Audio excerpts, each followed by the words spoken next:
We're here at the Hyundai Motor Studio in Goyang, and we have the IONIQ 6 right here, the car that everybody is talking about, also very curious about. And to talk more about it with me is Simon Loasby, who is head of Hyundai Styling. It's wonderful to see you. Great to see you here. And thank you for having us here, firstly. Pleasure. And thank you for that. Yeah, yeah. It's quite something, I think, in person more so, because till now it was just pictures and videos. Yeah. The big highlight, of course, is I know the fact that it's electric. That's where most of the conversation goes. But it's also a very big departure in design terms for Hyundai. Yes, we like to think of our vehicles like chess pieces, like European chess, where each chess piece has a different role to play, a different function on the chessboard. Our cars have a different function too. And when you look at a chess piece, each of them has a completely different typology. There's a different form, but somehow when they're together, you know they're one team. So there's a base which connects them. For IONIQ, the base is 3 pillars. It's about interior living space, it's about the parametric pixel design identity, and it's about sustainability. And so with those 3 building blocks, all of our IONIQ products will connect on a more sometimes psychological level, philosophical level, or visual level in the pixels. In the visual sense, I mean, it's still not what we would traditionally call family look. So how would you, I mean, in the face, what's the thing that you think connects to IONIQ?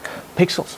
The IONIQ is all about this execution of the parametric pixel design language in the lighting you see here. You'll see the textures around the car all in pixels, and that is the connecting factor. When a customer on a street sees a light with pixels, they'll know it's IONIQ. All they need to see is the light, and it can only be IONIQ.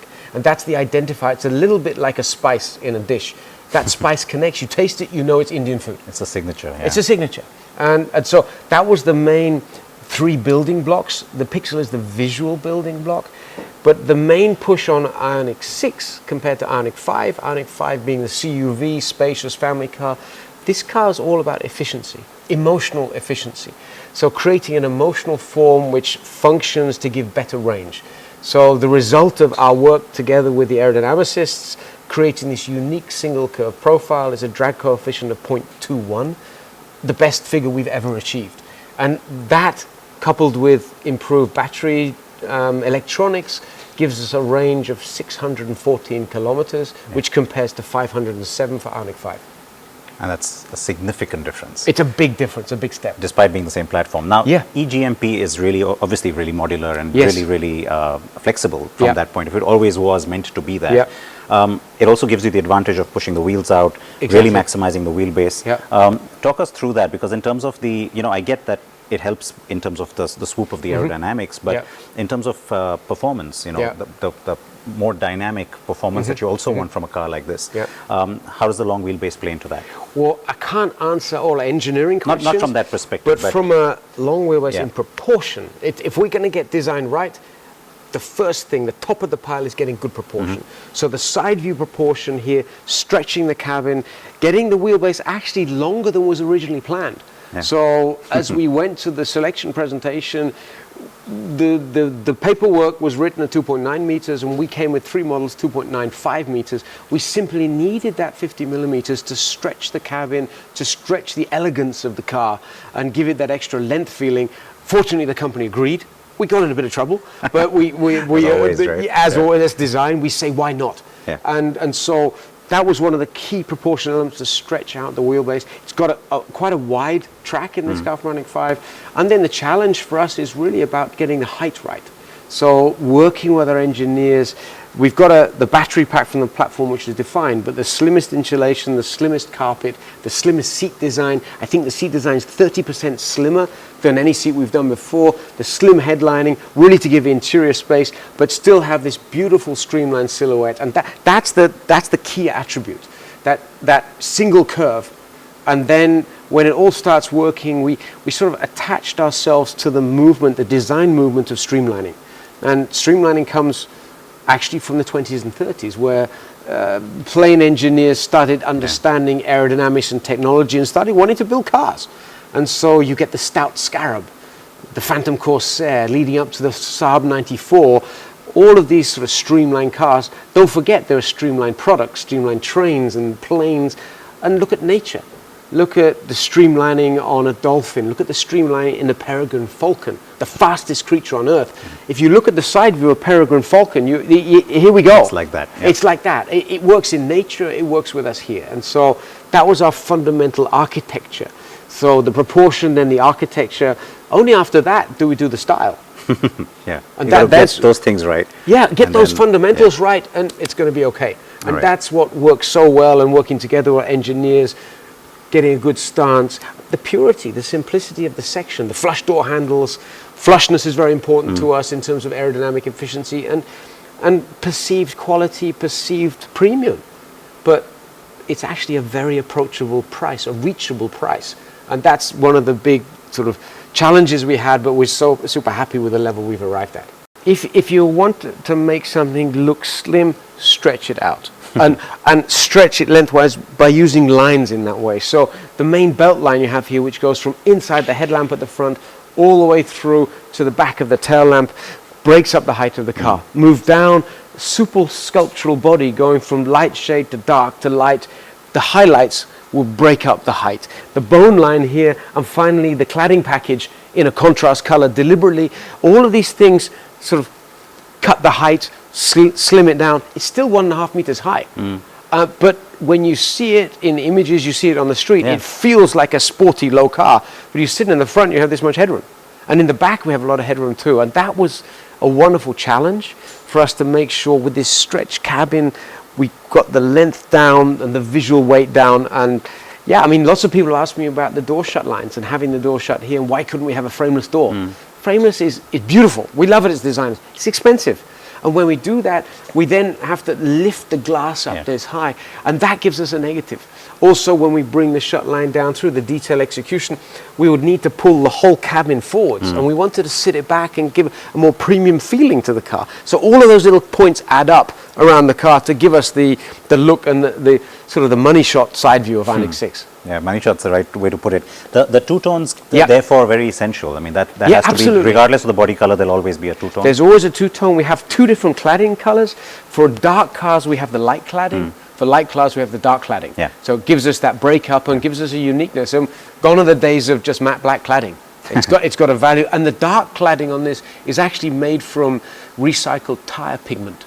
So taking the leftover tires and making a pigment out of that, that's the pigment on the sort of metallic grey dark cladding that we have on IONIQ 6. And that ticks the sustainability box, which is again one of the pillars. As well, exactly. The wheel gap being reduced, in the sense that the gap between the body and the wheel. I know that's again aerodynamics, but visually, what was the idea there for you? Like, is that something that was a challenge, or was it actually exciting to be able to fill out the whole wheel arch? Let's move to the front, because this is our what we know we're talking about. This is what we call our gap reducer, and we were struggling to get to 0.21.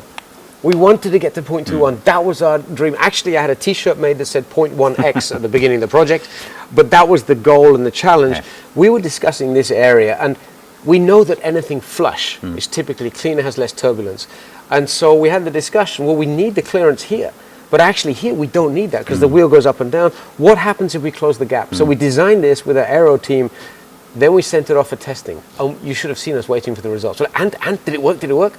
And the aero guys came back and they said, this makes 4 counts improvement, 4,000. It's huge. It's basically because the front overhang's a little bit shorter, and this attaches the flow further, and so the flow then reattaches onto the wheel and the body side early, so we have less turbulent growth. And this combined with the side air curtain, the outlet is just here, those two together, 4 counts. And without this, 4 counts higher, 0.214. And range as well would be affected. Range, then you get a couple of kilometers from just that. And it's the same thing with the digital mirror. Exactly. So this reduces the count by, I think there's 1 count or 1.5 counts. It's a smaller frontal area and it reduces drag. This is actually, we're very cost focused. So this is the carryover mirror from IONIQ 5. It's the one piece of the whole car that's carryover from IONIQ 5, but it makes sense in terms of volumes and cost to do that. So that's why and the beautiful pixel detail inside that. And the little sort of glass thing shows up in the transparency in the antenna as well. Exactly. If you come bring the camera in close, you can see the inner life of the antenna, the technology through there. These are sophisticated things. We said, well, why let's make it transparent? Why not show it? And the fact that you have that instead of a regular mirror, also gives you this little design detail. So this was again intentional, of course. This was interior designer called Kyung Chang. It's the iconic biro sketch, and he had this biro sketch, and he had these little wingtips. And aero is such a topic, and he said, well, let's have a wingtip, and that's where the screens go. And in that presentation, on that day, I said, you've done it. That's it. That's the interior. Visual language. The same language as the exterior. It worked, but here it has a functional benefit. It's all about housing those displays in a perfect place for the driver to see them, and it fits in the architecture of this car. And even the way the door has been done was, I found that really interesting. The way the plastic has been molded. Yes. The play of light. Of course, you have the two different tones. The upper light color, the lower light color, and then you have this little metal in the middle. So this is again, you know, it's very different to what we've seen on the market. Where did the idea come from? We talk about having a living space as our theme for IONIQ family, and the living space, in your living space, the modern living spaces are quite clean.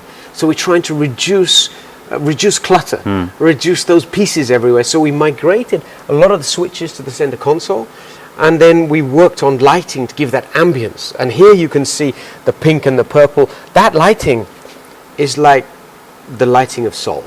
If you go through Uljiro district or you go to Seongsu district at night, you'll see the billboards, the signs. And for me, it's the lighting of Seoul. But it's also very caring. Light therapy, we wanted to call it. We can't call it therapy, so we call it light care. That triangle, if you've done the traffic in Seoul, sat in the traffic, it's like, okay, I want a calm environment. So we try to keep this peaceful, calm, even though it's got for the driver, everything at the right position. It's a very calm, peaceful environment.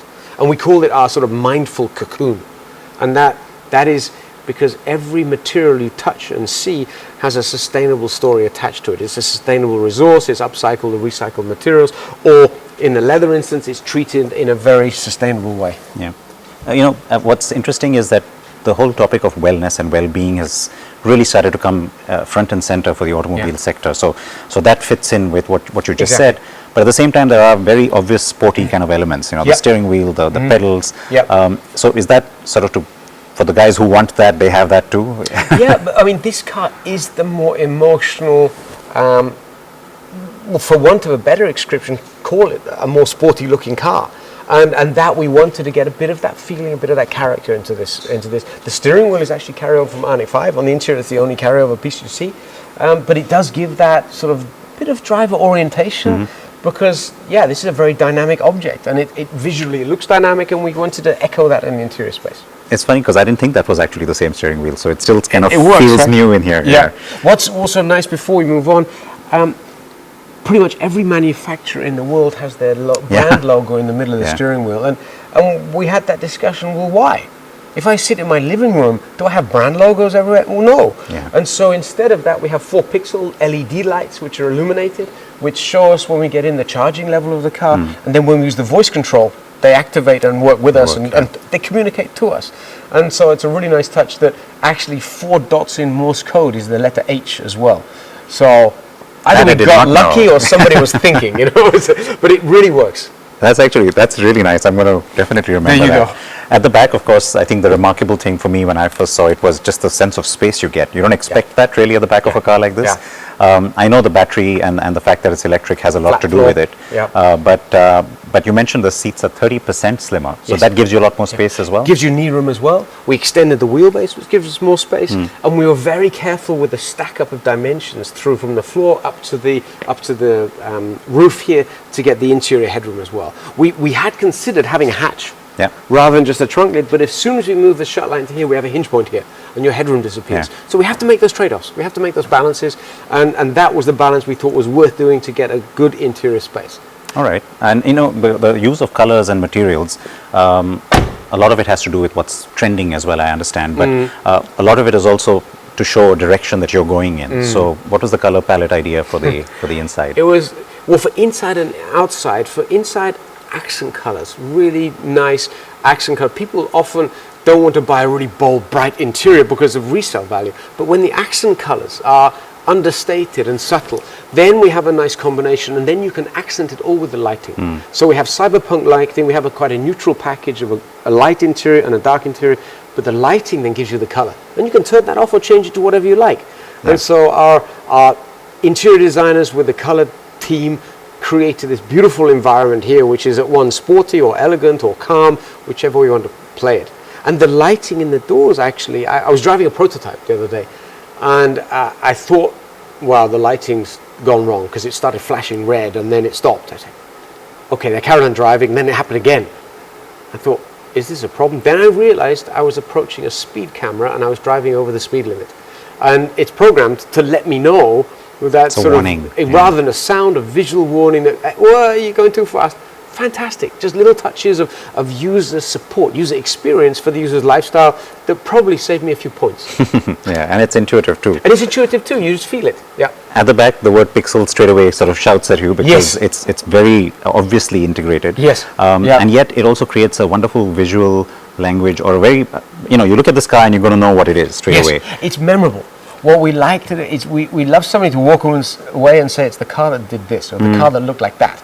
Probably the most remarkable at the rear. I mean, these are beautiful, these 2 rows of pixels, but when you come up to the spoiler and you see when the brake light is on, the indirect lighting and this pixel patch. So the designers, we were just going to have a light along the rear edge, and all our designers were having a go and asking why not. You know, when kids are 5 years old and they say, why not, why not, why not? And our designers had that wonderful mentality of saying, why can't we try this? So much depth. So much depth, and there's an internal reflection there as well. I was going to ask you, is that a reflection, or is that an actual second line of squares? It's one line of squares with an internal reflection. And then you get most of the light. If you're behind the car, exactly. And that was such a delight with our design team. I love that. For the ideas coming up, and that's the thing that people walk away and say, oh, you have to see that. But also these are beautiful. And no 2 pixels here are the same. That everyone is different. Our designer wound up there. All of them are slightly moving, slightly different angle as they fade across the car, as they move around the corner. So there's ever so slight difference, so they're perfect. You can see in plan shape how they're gradually curving. Everyone is different. There are over 100 pixels there. There are something like 240 pixels here. But if you go around the whole car on the exterior, 726 that pixels. Including very subtle ones like that. Yeah, including just as a texture. Just as a texture. Actually, on the inside of the door handle, there's a texture for grip. It's pixels too. You feel pixels. And so that's the detailed design language. But the rear is about separating the airflow.